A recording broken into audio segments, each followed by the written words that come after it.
Welcome to the best gathering of the year. We are thrilled to host over 1,600 people here today.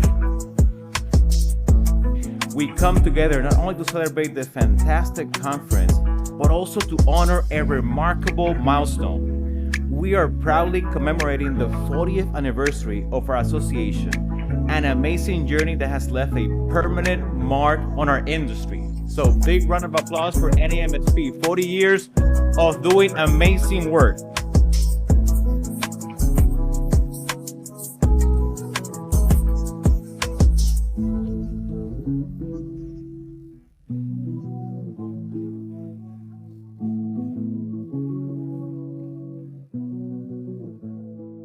Wow, what an honor. Good morning, NAEMSP!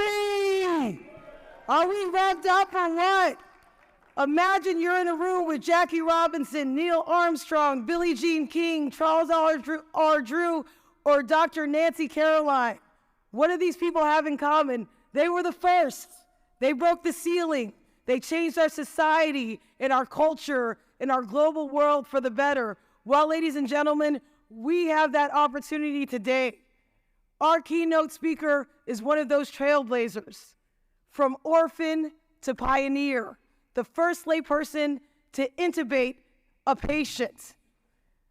Stemming from the Freedom House Ambulance Group in the Hill District of Pittsburgh, Pennsylvania, that started on the backs of Black men and women.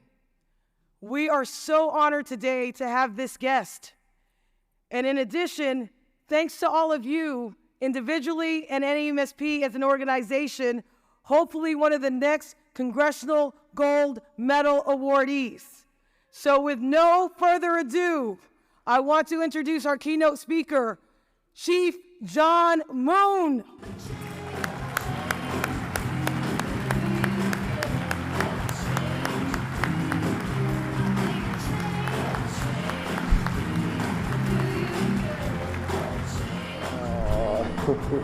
Thank you so much.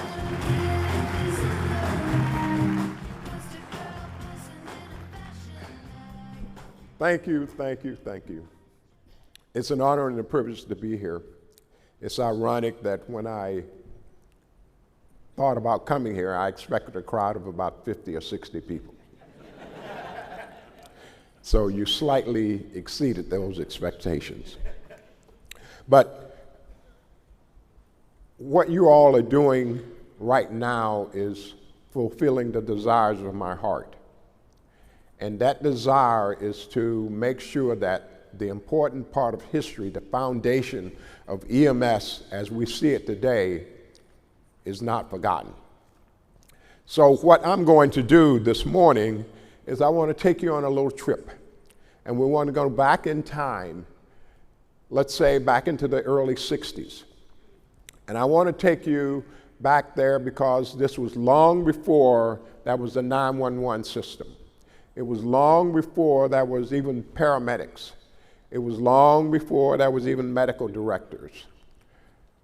I'm taking you to a particular neighborhood that was considered underserved, neglected, and impoverished.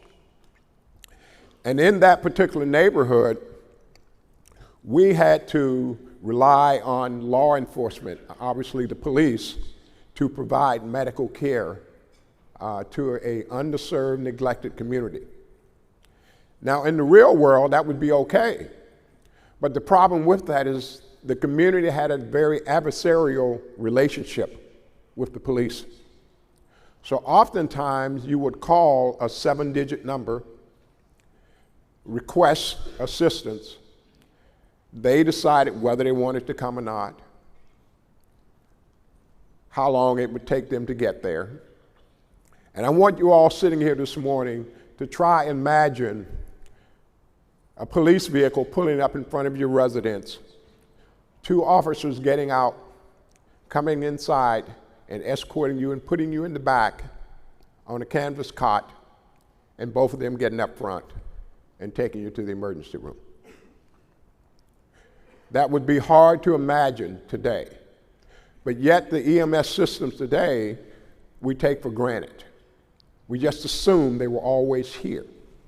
But I'm going to let you know that there was a group of individuals that are responsible for each and everything that you do in the field.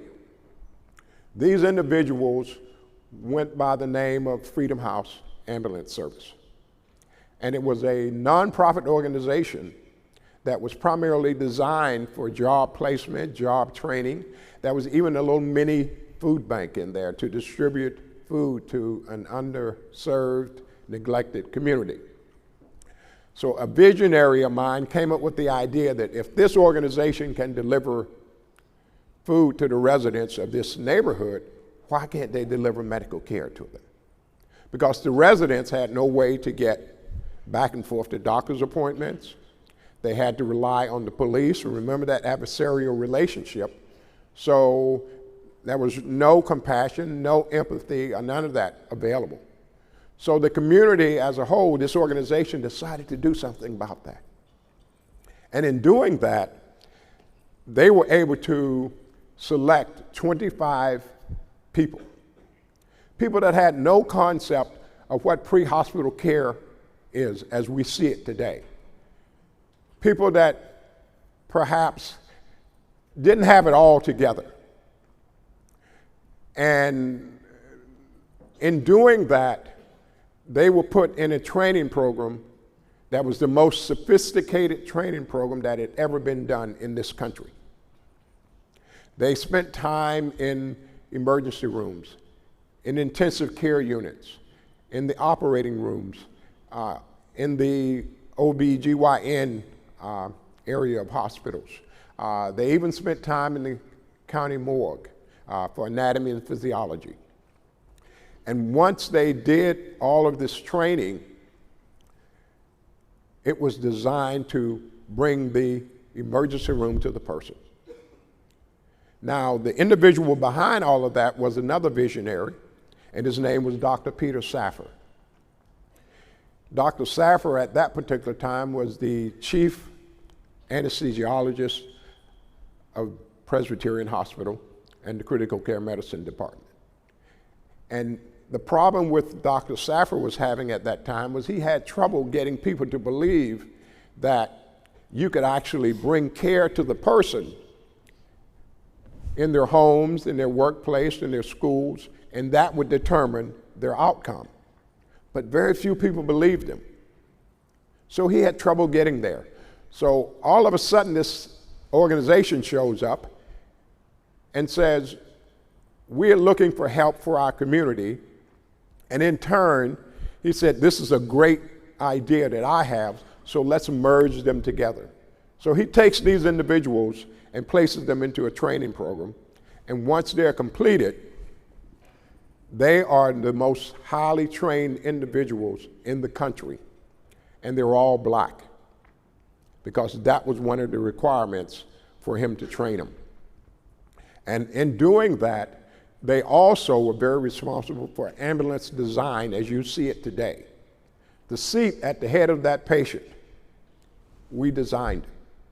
The onboard oxygen unit, the suction unit, the BP cuff.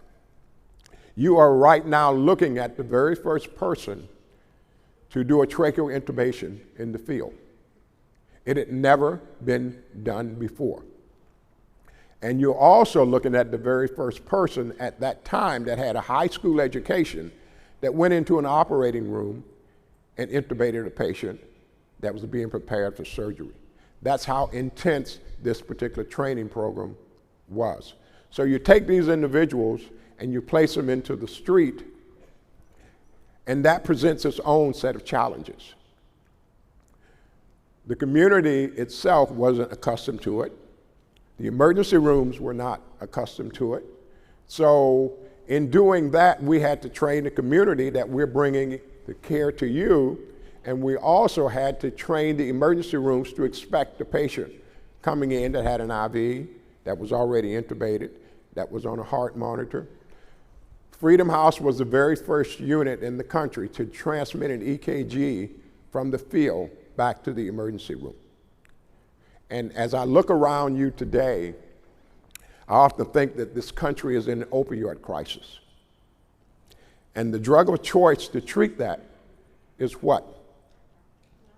Narcan. Narcan is this wonder drug. Everybody has it. You can actually buy it from the drugstore, and first responders have it, and addicts themselves have it.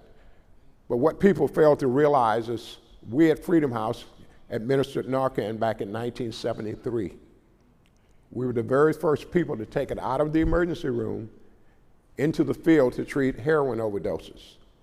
So a lot of the things that you are doing today, we laid the groundwork in doing that. So from 1967 to 1975, Freedom House was the premier service in the country. And I know, looking at you, some of you are probably thinking, what about emergency? Johnny and Roy and their red pickup truck.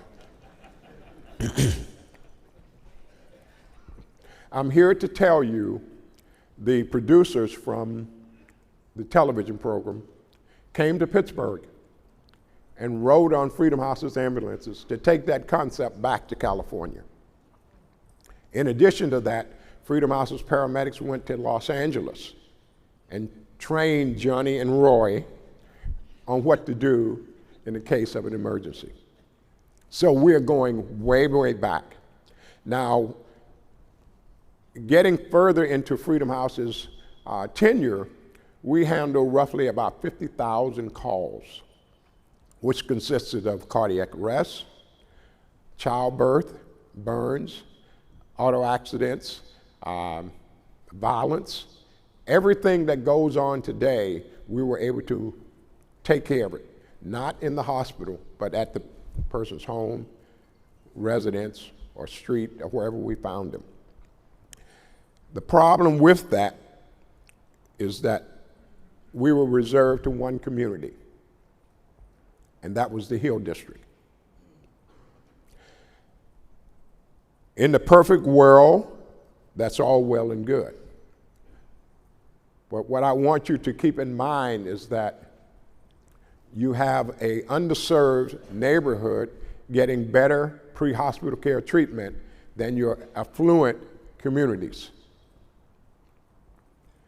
And that in itself presented a unique set of problems.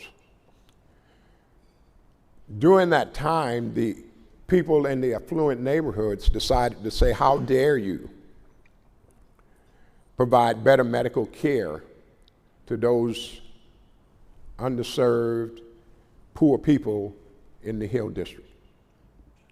And they voiced their concerns to the political powers. They instructed the mayor, I voted for you, I contributed to your campaign, I own this $500,000 mansion, I own my own business, but I have to utilize the police. So during that time, in '74, the mayor had to bow to the wishes of his constituents. And in doing so, he created his own EMS system.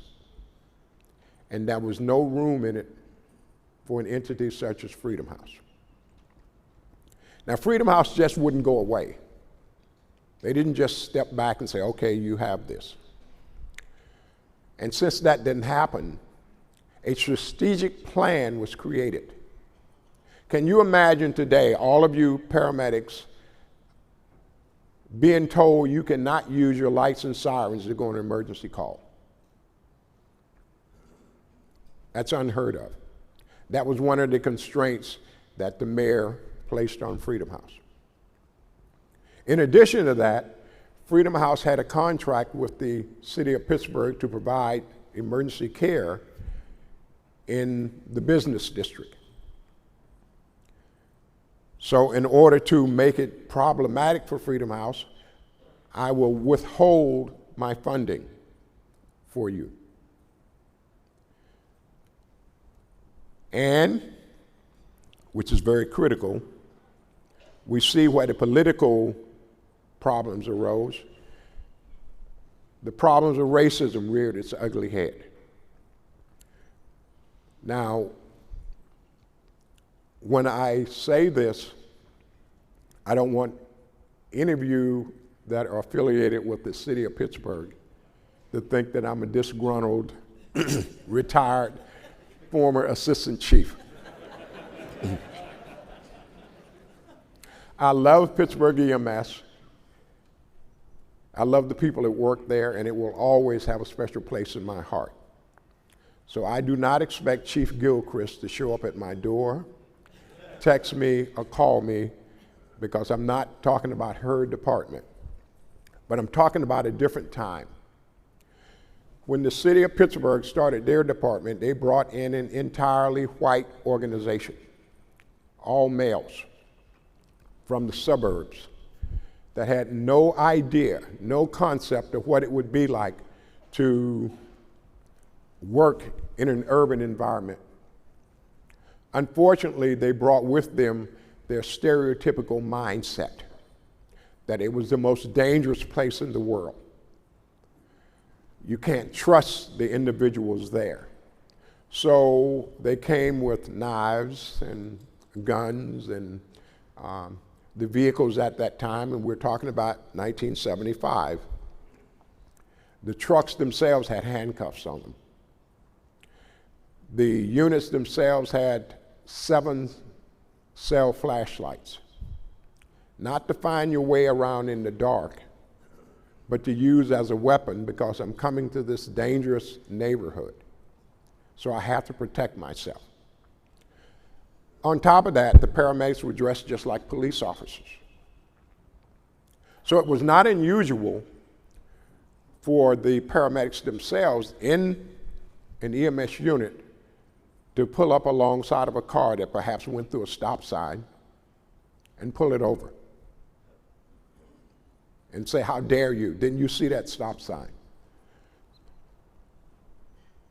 You add to that, the department as a whole started stereotyping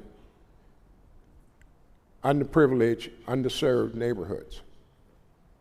So the paramedics themselves, unfortunately, were trained to the fact that people in underserved or neglected neighborhoods, they don't have strokes and they don't have heart attacks and they don't suffer from diabetes or anything.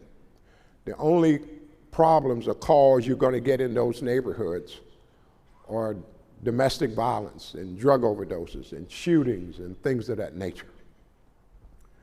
If you want to be on a call with a heart attack or a stroke, you have to work on a unit that handles an affluent neighborhood.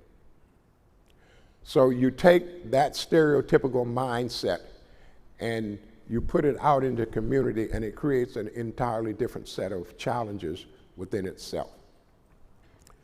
Now, what I neglected to tell you is that when the city of Pittsburgh went into operation in June of 1975, Freedom House was still in operation. So the city of Pittsburgh had to come up with a way to dissolve Freedom House. So they elected to take all of the people, all of the equipment, and bring them on board. There was a written agreement that said, we will do this. We will take your people, we will take your equipment. They will not have to go through any additional training because they're already highly trained. We'll welcome with open arms. The problem with that agreement is that it said we will take you, but it didn't say I had to keep you. So as I stand here today and I look at you, it doesn't necessarily surprise me that there may be a certain number of you sitting out here that have never heard of Freedom House. And I understand that, because the city of Pittsburgh instituted a very systematic way of making sure that that happened. And in doing that, what you do is, if you eliminate the history makers, the people that made history, you eliminate the part of history that they made. So there was a systematic process instituted by the city of Pittsburgh to eliminate as many of Freedom House's employees as humanly possible. Roughly 80% of the ones that came over from Freedom House were eliminated. We were actually put through what I would call a survival of the fittest. We were somewhat treated as second-class citizens. Just to give you an example, and I like to use myself as an example, first person that intubated a person in the field, highly trained. I can do everything that they can do, at least I thought I could at the time. But I wasn't allowed to do anything. I had to be retrained in the things that I already knew. The object and the goal was to frustrate you to the point where you would stand back and say, you all have this. I don't need to deal with this. And one of the drawbacks is it was very, very successful. We had to constantly go through retesting and different shift changing at a moment's notice and different unit placements and things, all in an attempt to frustrate the personnel to get rid of them. And it worked. And one of the things that came out of it is that I had to make a decision. Was I going to let this process determine whether I threw my hands up and gave up? And as fate would have it, and I mentioned this to a group last night when we were eating, we went on a call to a person's home, and the person was unconscious, not breathing, and didn't have a heartbeat. Essentially, they were in cardiac arrest. And the crew that I was with, now I want you to know, despite all of my skills and experience and things, I wasn't allowed to do anything. I was the third person on the crew. I couldn't talk on the radio. I couldn't examine patients. I couldn't drive the truck, all in an attempt to frustrate, as you all call it, Chief Moon. We walked into this person's home, and the crew that I was with panicked. They didn't know what to do. So they looked at the person that wasn't allowed to do anything and said, you take over. Now that was great. We saved the person's life. I assigned someone to start an IV and put the monitor on, and I intubated the patient, and we saved the person's life, and that was fantastic. But it had to be kept quiet because I wasn't allowed to do anything. And from that point on, I had to make a decision. I had to make a decision that told me I had to step up my game. I had to let the department know who John Moon was. I had to become more vocal, more aggressive at the scenes of calls. And I subsequently went on this mission to make sure that the department as a whole knew who John Moon was. And then I also looked back and thought, what did I represent? I represented a part of history that very few people know about. And as I stand here before you this morning,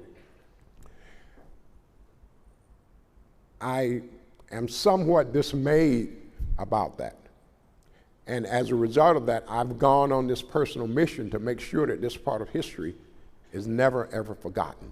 And each and every one of you play a major, major part in that.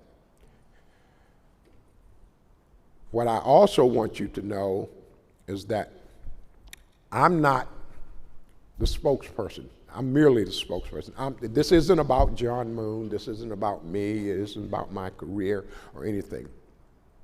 I'm just a vehicle that's being used to get the message out, to let you know that a group of individuals that by society's standards would not amount to anything. We were labeled as the least likely to succeed, society's throwaways, hardcore unemployables. And as I stand here before you today, society made one mistake. They didn't tell us. So we went about creating a system that's emulated across the country today, that's glorified on television, that basically across this world, people know who paramedics are. And as I often try to reflect back on my career there, and I was telling someone last night that I was watching the football game when Damar Hamlin collapsed on the field. And I watched the EMS unit come out on the field, and the paramedics come out and put him on the stretcher and put the monitor on him. And I sat there and I wondered, do they have any idea where that whole concept began? And unfortunately, I'd have to say no. So I'm on this personal mission to make sure that the history that these gentlemen created is not forgotten.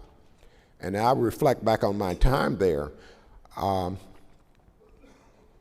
We refused to allow our past to determine our future. I'm talking about a group of individuals that decided to rise above it in spite of it. I'm talking about a group of individuals that created a system that oftentimes people take for granted. And as I stand here before you, Freedom House is very near and dear to my heart. And I will always owe a debt of gratitude to this organization. Because without that organization, I don't think there would be an EMS system today, and certainly I would not be standing before you. So to me, I can't thank them enough, and I can't thank you enough for giving me this opportunity to talk to you about the history of EMS. The history of EMS with Freedom House goes far beyond the time limit that I've been up here before you. So right now, I guess, I want you to understand that the legacy of EMS as you see it today rests with the men and women of Freedom House Ambulance Service that society thought would never amount to anything. And I thank you for this opportunity.